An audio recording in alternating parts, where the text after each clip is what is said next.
Assalamualaikum warahmatullahi wabarakatuh. Perkenalkan, nama saya Rehan Watadaha. Di sini saya akan mempresentasikan sebuah materi yang mana tentang neural network design.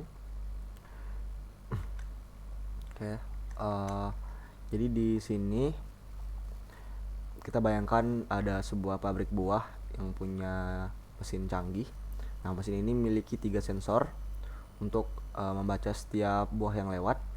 Nah, sensor pertama itu untuk membaca bentuk atau shape. Yang kedua itu untuk membaca tekstur, dan yang terakhir itu untuk membaca berat buahnya atau weight-nya. Nah, setiap sensor ini akan menghasilkan nilai plus 1 atau minus 1. Nah, hasilnya akan digabung menjadi sebuah vektor biner, yang mana di sini terdapat pada contoh ada buah jeruk atau orange dengan ada matrik P1 itu 1 minus 1 yang ditransposkan. Lalu ada apel atau P2 di sini itu ada matrik 1 minus 1 yang ditransposkan juga.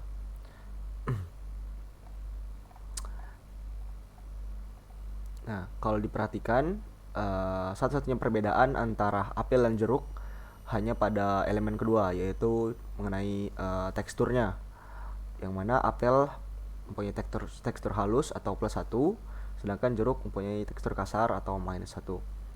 Nah, inilah tantangan yang harus dipecahkan oleh ketiga jaringan ini. Tapi ada juga komplikasi dunia nyata.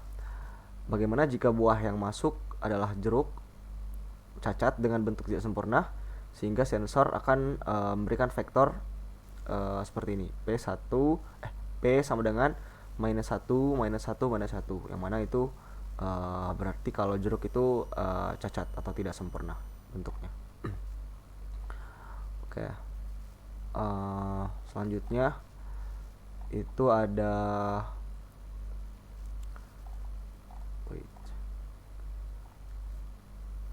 tiga paradigm atau tiga paradigma, yang mana di sini ada perceptron.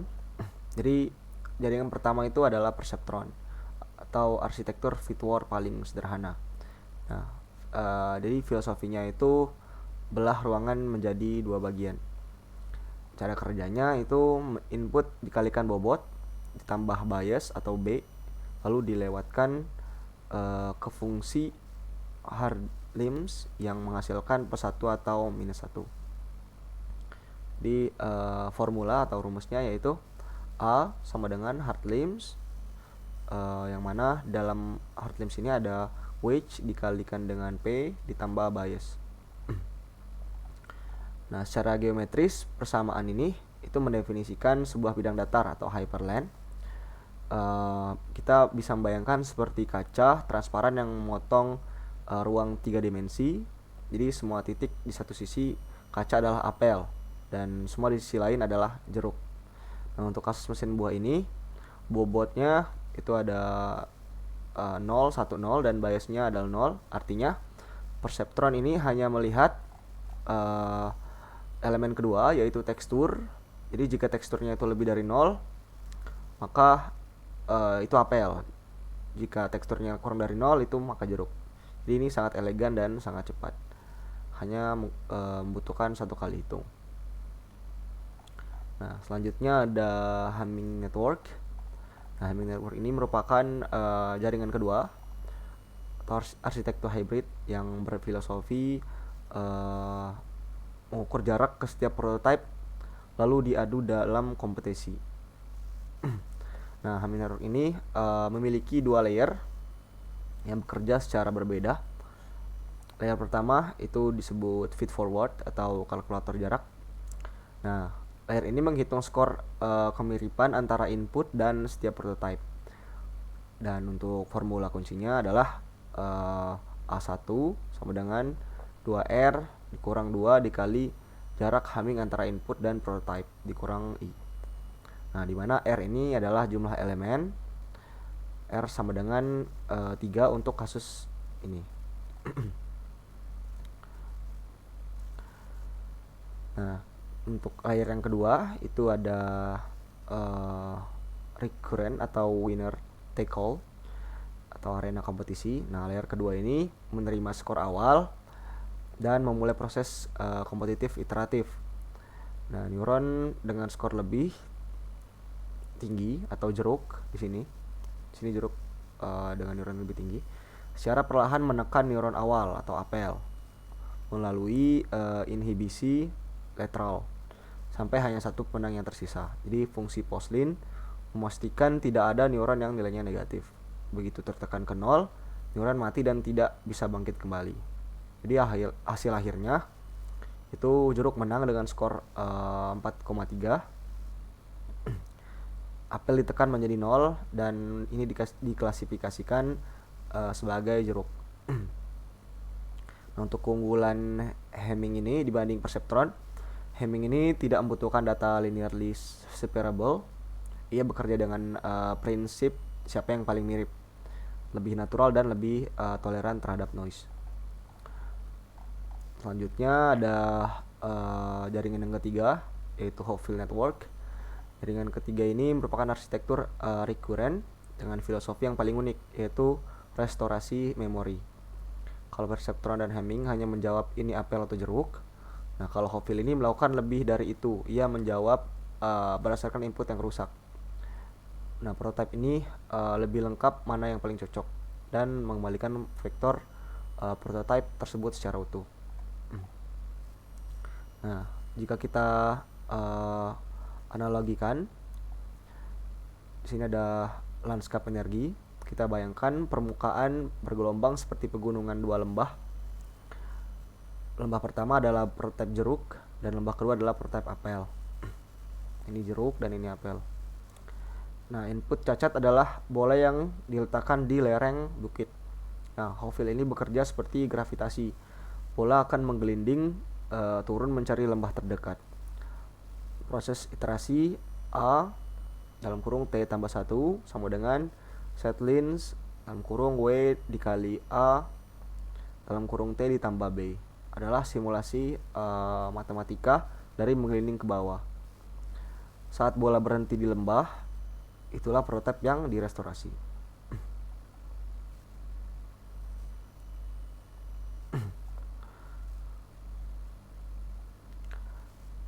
Lalu ada fungsi setlins, nah, atau saturating linear. Ini adalah kunci agar jaringan tidak meledak atau berosilasi. Ini nilainya linear antara -1 dan +1, tapi terklaim atau dibatasi di luar rentang itu.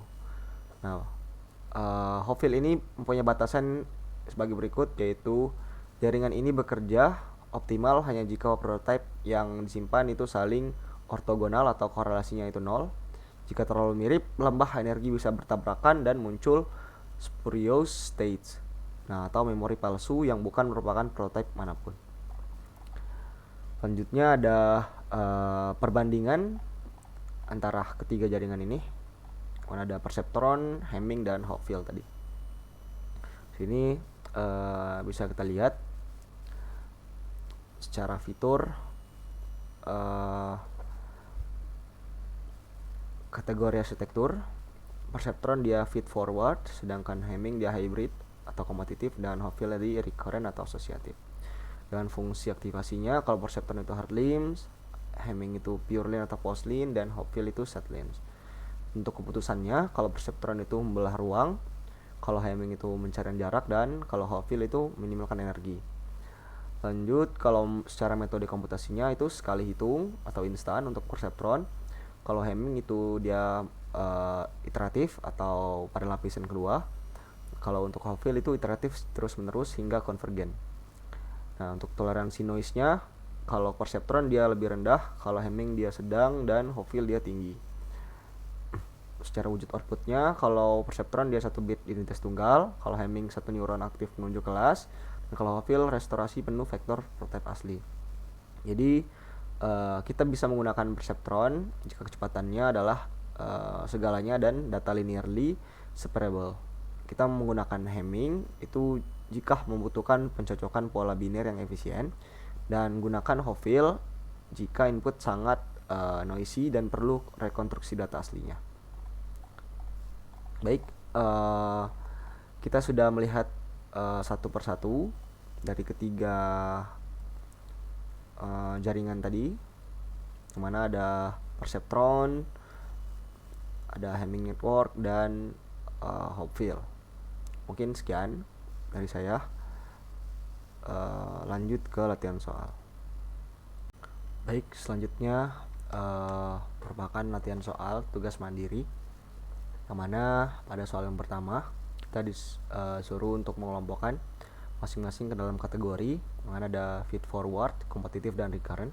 Di sini saya sudah menjawab, yang mana untuk feed forward itu merupakan jaringan perceptron, mana aliran datanya itu satu arah dan keputusan instan tanpa iterasi, seperti materi yang telah kita baca tadi. Selanjutnya kalau secara kompetitif itu merupakan jaringan Hamming network, mana itu layer 1 feed forward dan layer 2 nya itu recurrent kompetitif atau WTA. Lalu untuk kategori yang recurrent atau asosiatif itu merupakan jaringan Hopfield network, yang mana semua neuron saling terhubung dan iterasi ini akan terus berjalan hingga hasilnya itu convergent. Lalu untuk soal kedua itu jelaskan secara konseptual apa yang membedakan decision boundary yang menghasilkan titik asal atau origin dengan yang tidak memiliki titik asal. Jadi decision boundary adalah garis pemisah yang memisahkan dua kelas dalam ruang input. Jadi jika boundary melewati origin atau B sama dengan 0, ini garis pemisah dipaksa melewati titik 0, 0 sampai dengan 0. Ini berarti jaringan hanya bisa memisahkan kelas yang simetris terhadap titik 0. Jika boundary tidak melewati origin ini atau dilambangkan B tidak sama dengan 0, garis pemisah bisa digeser ke posisi manapun yang optimal di ruang input. Lalu untuk soal yang ketiga, diberikan jaringan perseptron yang membuat W sama dengan 0, 1, 0 dan biasnya B sama dengan 0. Fungsi aktivasi yang digunakan adalah Hartlem jika sebuah jeruk yang dibentuknya sempurna. Oke. Jadi langkah yang pertama kita menghitung net input dengan rumus N sama dengan W dikali P ditambah bias. Di width-nya tadi 0, 1, 0 ini dikalikan dengan P dan ditambah dengan biasnya 0. Jadi menghasilkan minus 1. Lanjut ke langkah kedua dengan fungsi Hartlem. A sama dengan Hartlem minus 1, karena N-nya minus 1 kurang dari sama dengan 0, maka A sama dengan 1. Maka hasilnya A sama dengan minus 1 dan ini merupakan jeruk. Secara analisis, ya jaringan berhasil mengklasifikasikan sebagai jeruk. Perseptron ini hanya melihat elemen kedua, tekstur buat W sama dengan 1, posisi kedua. Sehingga teksturnya tetap kasar atau minus 1, sehingga dapat disimpulkan ini merupakan jeruk. Untuk soal yang keempat, mengapa layer pertama menggunakan fungsi purlin sedangkan layer kedua menggunakan postlin. Jadi untuk layer pertama dari feed forward layer itu menggunakan purlin karena perannya adalah menghitung skor kemiripan antara input dan setiap prototype secara paralel dan simultan. Lalu untuk recurrent layer menggunakan postlin itu karena perannya menjalankan kompetisi winner take all atau WTA tadi, dengan neuron dengan skor tertinggi menekan sebuah neuron lain hingga hanya satu yang bertahan. Untuk soal yang terakhir itu evaluasilah penggunaan fungsi transfer. Apa yang akan terjadi pada keluaran jaringan setelah beberapa iterasi jika fungsi transfer berubah menjadi purlin. Nah, alasan setlins dipilih itu yang pertama mengizinkan nilai kontinu di rentang minus 1 dan plus 1, sehingga iterasi bisa bergerak halus menuju konvergensi daripada melompat langsung ke nilai ekstrim. Alasan yang kedua, membatasi output di minus 1 dan plus 1 itu mencegah nilai meledak atau diverge selama iterasi recurrent. Lalu yang terakhir alasannya yaitu titik stabil dialami berada di plus kurang lebih 1 yang merupakan nilai binary prototype. Nah, jaminan bahwa jaringan akan konvergen ke salah satu prototype tersimpan. Jika fungsi diubah ke purlin, maka dampaknya akan fatal. Purlin tidak memiliki batasan atau output, bisa terus tumbuh tak terbatas setiap iterasi secara matematis. Jika nilai agent terbesar matriks W lebih besar dari 1, maka dia akan diverge, nilainya akan menuju tak hingga. Dan terakhir, jaringan tidak akan pernah konvergen ke prototype manapun, alih-alih merestorasi memori, ia akan menghasilkan nilai yang terus membesar tanpa makna. Oke, mungkin sekian dari saya tutup. Wassalamualaikum warahmatullahi wabarakatuh.